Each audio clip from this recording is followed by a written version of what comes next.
авч төрдөг байж.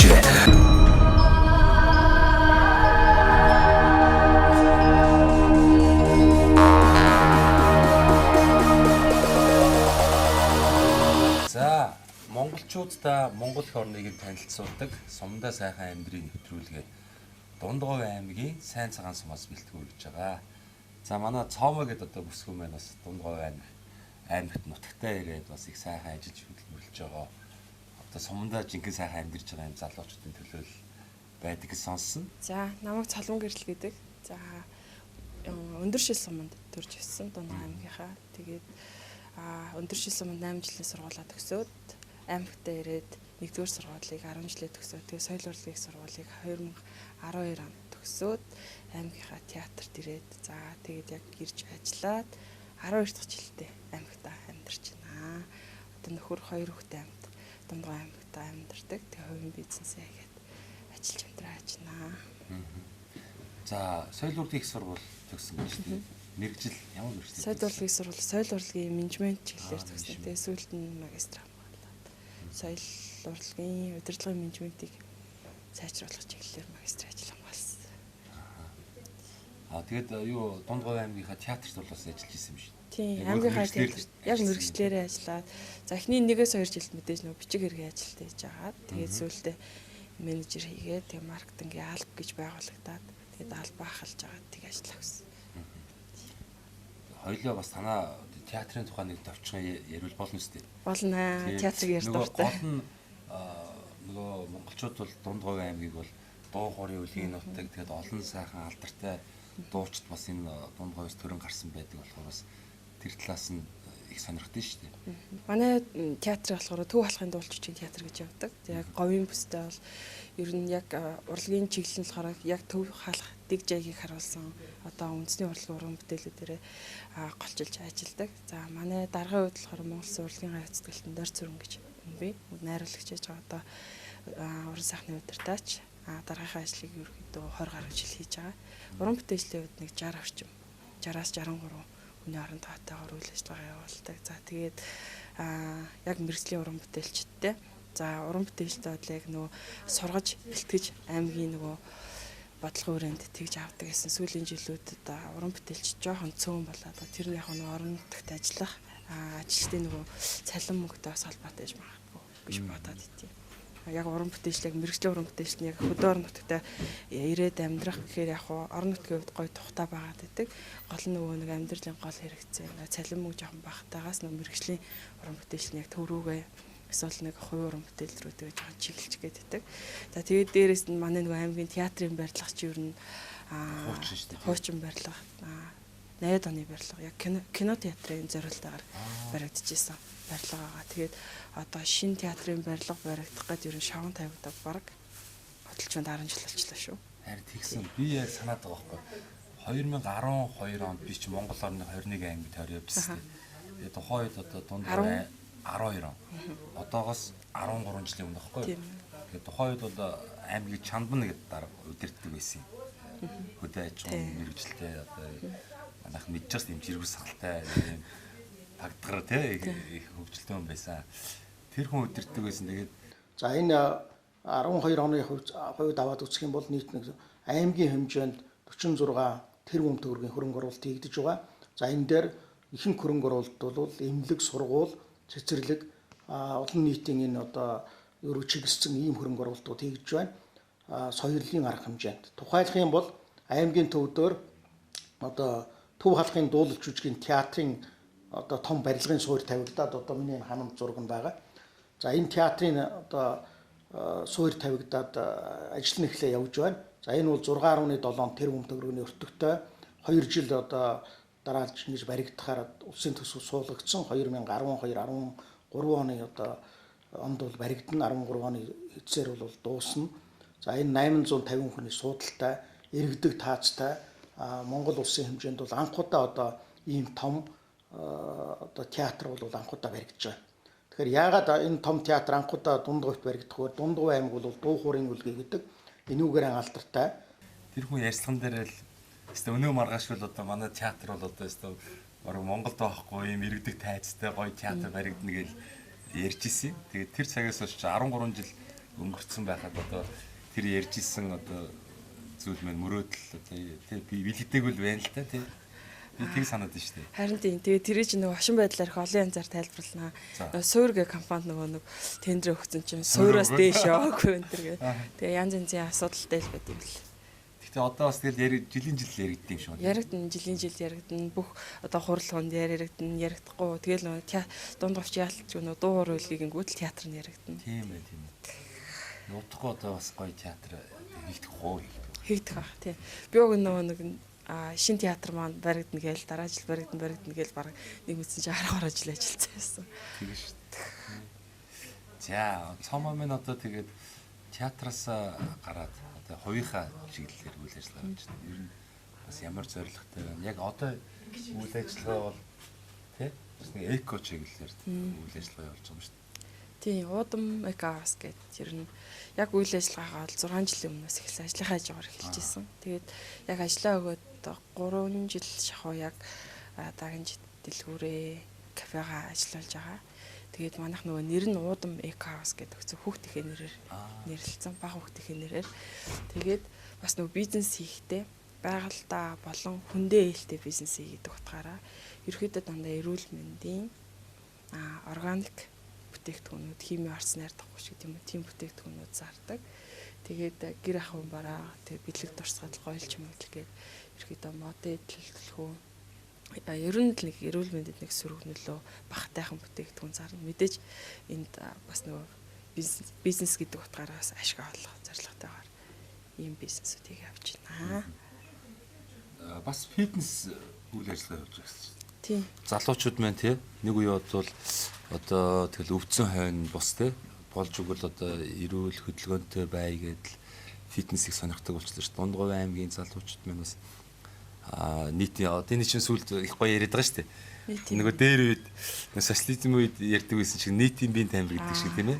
Жимиг бол одоо бас нийтийн биеийн тамир гэж их одоо ярьдаг болсон. Тэгээд миний хувьчсан бас их дуртай. Би одоо ингээд 20 гаруй жил бас болж л өгвөл одоо цаг цаг гарвал цүнхээ авирал фитнес жим рүү явдаг. Тэгээд тэнд очиж нөгөө өдрийнхөө тэр стрессийг тайлна. Дээрээс нь нөгөө байнга бодис солилцоо ингээд явагдаад тар чинь бас өвчлөх нь бага байд юм шиг байна. Тэгэхээр би энэ 20 хэдэн жилийн хугацаанд ер нь эмнэлэг домлох гэж яваагүй байхгүй юу.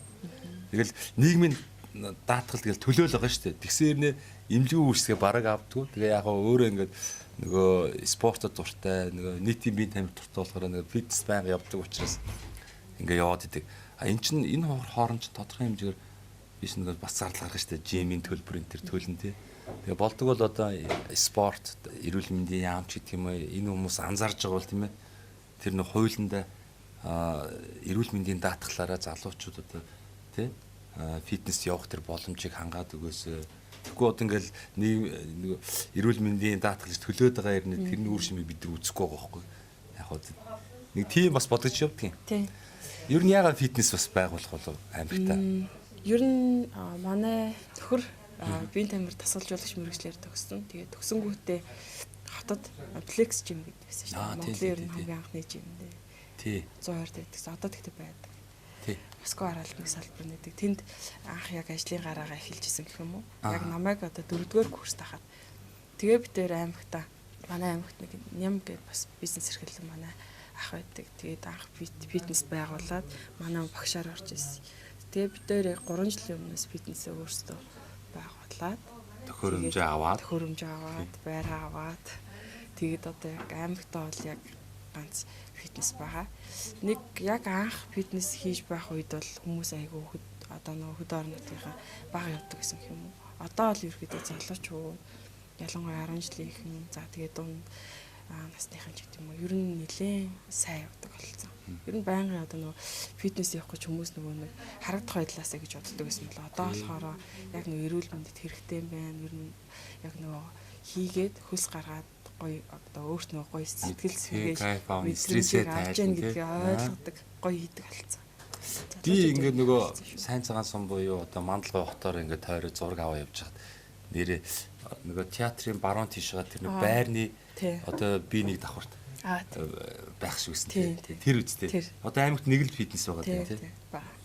Тийм тэгээ болж игэл одоо бас аймаг орон нутгийн удирдлагууд ч гэсэн одоо нийтийн биеийн тамирыг дэмжих залуучууд болон зөвхөн залуучууд ч гэлтгүү тийм ээ бүхий л насны хүмүүсээ эрүүл одоо стрессгүй сайн сайхан байхын төлөө нийтийн биеийн тамирыг дэмжиж энэ одоо сайн цагаан сум Мандалгой хоттой нэгээр тогтохгүй тий бас олон сайхан жимүүд фитнесүүд бий болох юм бол их зүгээр баха. Тэгээ мэдээж хэрэг энэ ч бас тодорхой хэмжээний байр сав хөрөнгө санхүү шаарддаг учраас тодорхой хэмжээний тий орон нутгаас дэмжлэг хөшөөрөг хийж өгж дэмжиж ажиллах юм бол зохилтой юм болов гэж бодогдож байна. Тийм бид хоёр ч бас нөгөө аймгийн орон нутгийн одоо удирдлагуудаас сүүлийн өнгөрсөн хэдэн жилүүд нэлээд хамтарч ажилласан.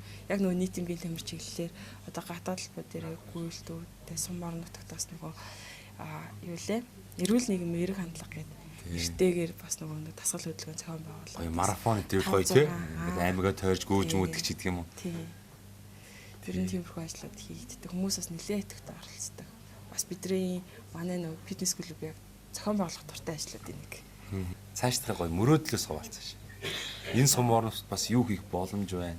Мэдээж хэрэг ингээд автоцаан бол одоо ингээд өмнө говь чиглэл рүү бол бас манайхан мэдчихэж байгаа шүү дээ. Монголд ирж байгаа гадаадын аялагчдын 70-80% нь говийг үсэх гээл явж гин. Тэгэхээр энэ их урсгал аялал жуулчлалын одоо бас чиглэл байна. Тэгэл энд олон гоё ажлын байрууд бий болох боломж байгаа шүү дээ. Тийм.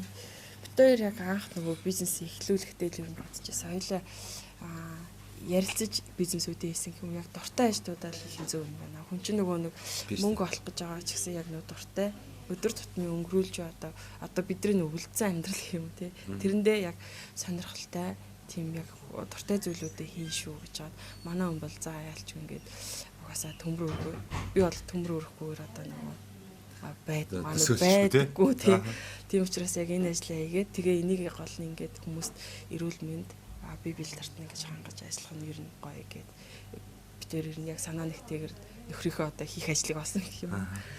Тэгээд миний бодлохаараа ер нь яг би ер нь яг энэ гоё хэрэгэлдэг зүйлсээ л хүмүүст хүргэх нь чухал юм байна гэд дэлгүүрээ нээжсэн. Тэгээд яг нөгөө нэг фитнес дэлгүүр хоёр маань яг холбогдоод байгаа зүйл нь болохоор бид тэр 2 жилийн өмнө юм уу? Тий 2 жилийн өмнө нэг стартап буюу нөгөө бизнесийн гараа дэмжих хөтөлбөр байдаг шүү дээ. Тэнд хамрагдаад буцалтгүй нөгөө 10 сая шагналаад тэгээд тэрүүгээр яг эрүүл хоолтын кафега нээжсэн. Тэгээд тэр нь болохоор фитнестэй явна. Хүмүүс тэгээ эрүүл хооллох зөв дадлыг манай кафегаас авна. Тэгээд тэндээсээ ингээд нөө холбоотой ингээд зөвч хооллох юм гоё эрүүл дадлаг хөдөлгөөн гэж болох юм. Одоо яг энэ хаврын зорилго гэх юм уу зорилго мөрөөдөл нь энэ кафега арай өргөжүүлээд том болгоод бүтээгдэхүүн үйлдвэрлэлээ сайжруулад за тэгээд яг нэг өөрсдийнхөө онцлогийг харуулсан гоё брэнд бүтээгдэхүүн те говь нутгийн яг онцлогийг харуулсан тийм гоё кафе зочид бодолтой тийм газар нэг хийгэл зорж явж байгаа да. Тэгэл одоо бас яг тийм зүйлийг ч байгуулах гэж нэлээл хөрөнгө санхүү шаардлагатай болно. Газраас хэсүүлэл тий. Тэгээд одоо нөгөө эн чин зам дагуу бас байвал зүгээр бах. Дид бүтцээ харах бах. Тэгээд зөндөл бол асуудал шийдэн шүү дээ. Шийдэн төлөвлөн тэгэл биелүүлээд зүтгэндээ. Дунд говь. За яг бид нар ч нөгөө тоглолт урлагийн ажлаар ингээл бас 16-нд ирж тоглож исэн байгаа. За тэгэл тэрний өмнө 12 онд нэвтрүүлэг Монгол Бадарч ингээл одоо 21 аймгаар тойрч нэвтрүүлэг хийгээ явж исэн. Тэрний өмнө бас өөр одоо баг 20 жилийн өмнө ч гэсэн тий 2004 5 оны үед бас ингээл аялын тоглолтоор энэ тэр явж исэн. Тэгэл ингээл жилээс жилд бас дунд говь аймаг нь хөгжөөд байна л да. Хуучин бол ер нь бас нөгөө жоохон тий нэг дунд говь аймаг чинь бас ингээд жоо хөгжлөөрөө хоцрогдмол байсан шүү дээ. Одоо бол ингээд нэг үе одоо бусад 21 аймагтайгаа бас энэ тэнцүү сайхан хөгжөөл яваад байна. Тэгэл жилээс жилд өөр болоод байна шүү дээ, тий. Ер нь сум орон нутгийн хөгжлийг бас яаж хардаг вэ? Бас тухайн орон нутгийг удирдах байгаа удирдлагууд бас юун дээр анхааруул зохилтой вэ?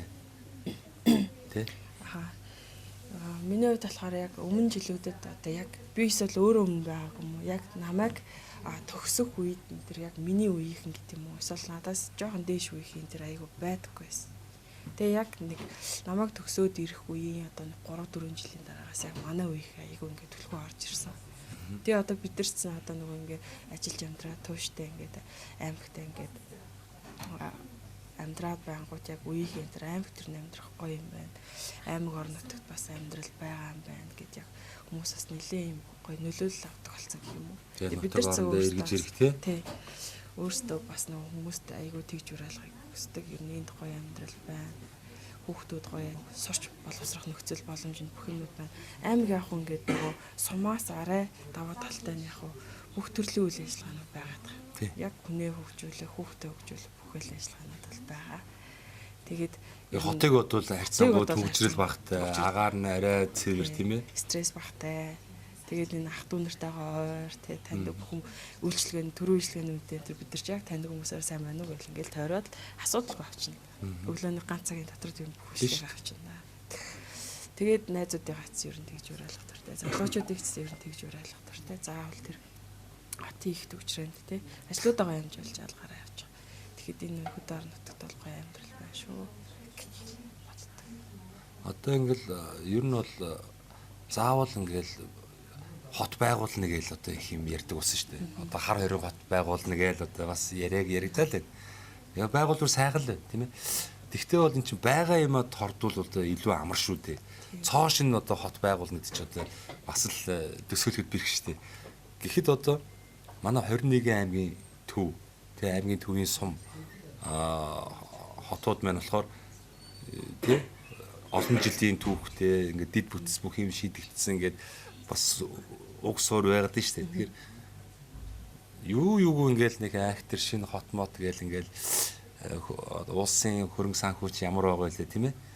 Ингэж яхаар одоо яг энэ 21 аймгийн төвүүд дээрээ түшглээд энэ тий хотчлтын одоо сайхан зөв зохион байгуулалтаагаар хотын тэр нөгөө алдааг давтахгүйгээр тий сайхан нийтийн эзэмшлийн зам талбай болон аятаа тухтай амьдрах орчны сайхан үлдээгээд тэлээд сайхан орон сууцжуулаад ингээ явчвар нөгөө нэг нийслэл Улаанбаатар хотын манд тэр их төвлөрөл 21 хот руу ингээ тараад явуул болж байгаа. Яг тэрнтэй холбоотой нөгөө Дундгой аймагт нөгөө соёл урлагийн их сургуулийг нүүлгэн гэсэн нэг хэсэг нэг тийм бодлого яригдсан шүү дээ. Тэгэл хэрэгжээгүй л. Тий, хэрэгжээгүй. Гэтэ тэр нь айгүй зөв санагдаад тий.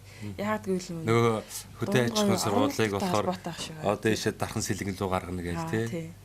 Тэгээ яг нөгөө нэг одоо манай аймгийн хувьд ч гэсэн яг дуу уурын үлгий гэдэг хэрнээсээ яг үлзийт рүү дэлгэр хангаа сум руу араа илүү түлхүү одоо урлагийн авиаснууд гэх юм уу гавиатууд төрдөг. Тэгэхээр яг нэг тийм орон нутгийн онцлог байгаа даа шүү.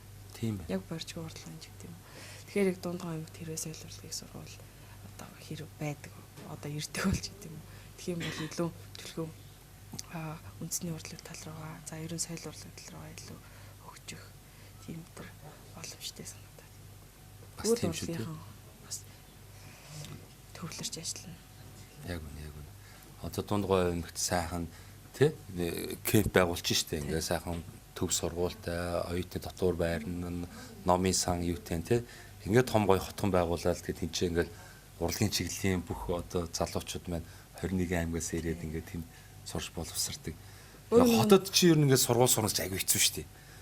Тэгэл автобусандаа суун төгжирэн тэгэл сурах хэцүү, ажиллах хэцүү, яах хэцүү ингээл хоёрын оронд хийж байгаа тий сайхан эрүүл цэнгийг агаар ингээд яг ингээд тэр хотхондоо тий ингээд төвлөрөө сурах юм бол бас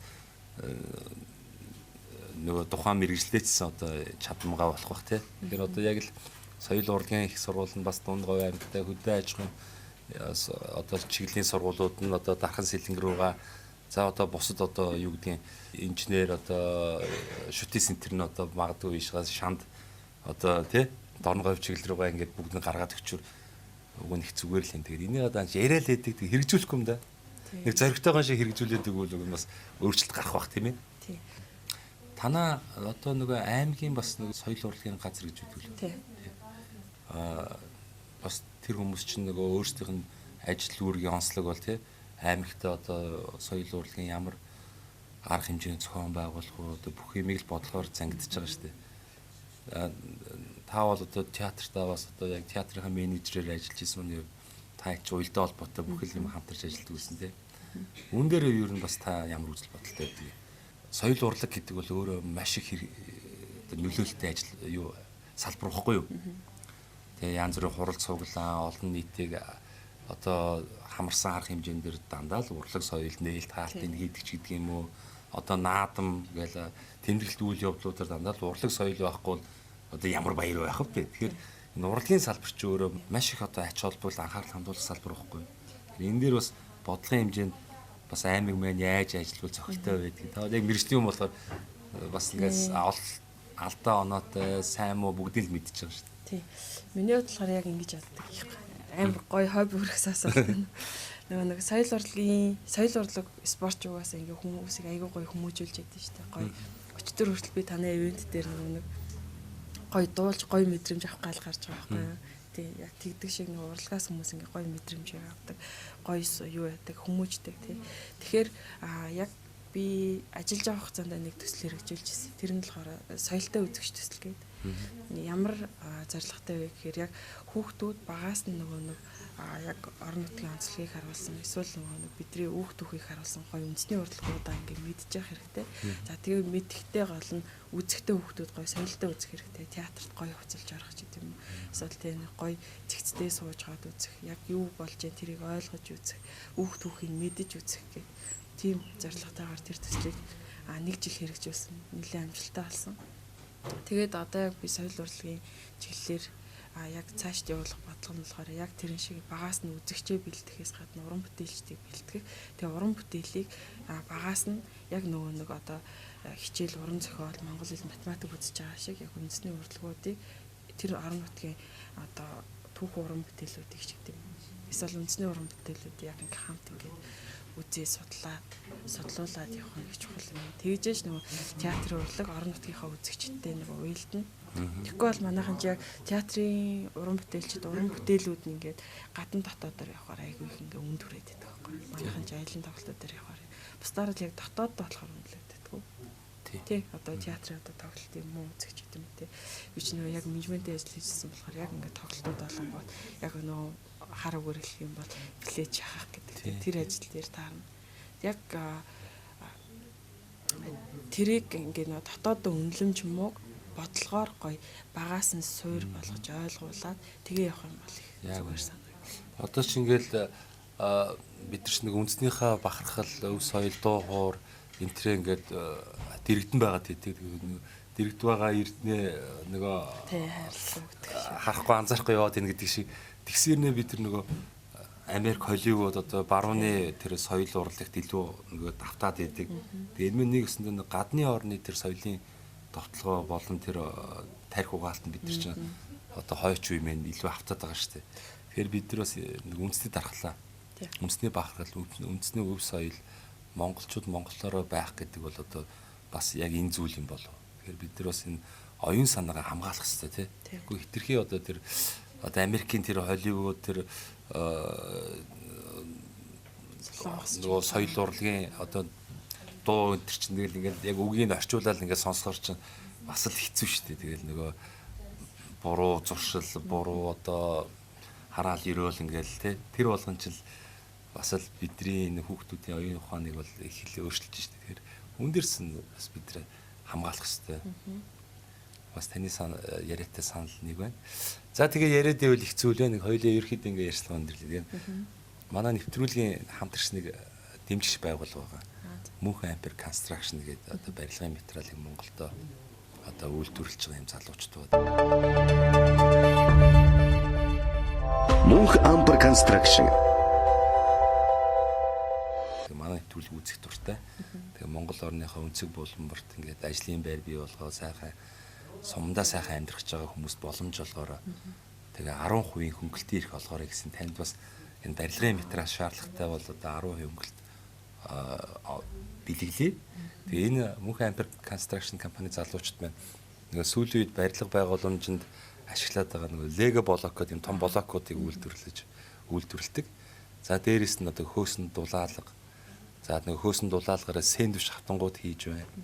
Тэгээ барилгын бүх төрлийн одоо вакуум цонхнууд тэгээл гадна дот нь одоо басаадны буудаг, чулуун одоо гоё буудаг гэх мэтлэн ерөөсөө л нэг барилга байгууламж барих шаардлагатай бүхэл материалуудыг үйлдвэрлэж байгаа. Тэгээд танд болон танайг ирүүлд бас энэ боломжийг олгоё. Хугацаа хамаагүй шүү. Тэгээд та 3 сарын дараа, жилийн дараа, 10 жилийн дараа хандаж болно. Тэгээд та энэ 10% өнгөлтийг авах эрхийг одоо танд болгоё. Тэгээд та бол одоо тэгсэн шүү дээ. Гоё ингээд кофе шоптэй гоё ингээд тийм зохицолборын юм гоё аялал жуулчлал гоё хөгжүүлсэн жошт буудалтай юм гоё бүтээн байгуулалт одоо хийх гэсэн мөрөөдөл байгаа юм чинь магадгүй тэгэл бас барилгын материал хэрэг болно. Тэгвэл хандаарай. За ингээд энэ завшааныг ашиглаад бас телевиз үзэж байгаа та бүхний одоо ярилцлагыг үзэж байгаа нийт монголчуудаа Дундгов аймгийн бас уугуул сугуул найз нөхдөдтэй ах トゥ төрөл төрөстэй энэ нэвтрүүлэг гарах өдрийн сайхан мэдлэгийг хүргэнэ. За юуны өмнө энэ сумдаа сайхан амьдрыг гоё яг өгөөжтэй хүмүүст яг арт иргэдэд нөгөө сумдаа байгаа арт иргэдэд гэдэг юм уу хүрсэн юм гоё контентыг хийж буй танд маш их баярлалаа. Тэгээд орох боломж олгосонд бас маш их баярлалаа. За тэгээд намайг таньдаг бүх хүмүүстээ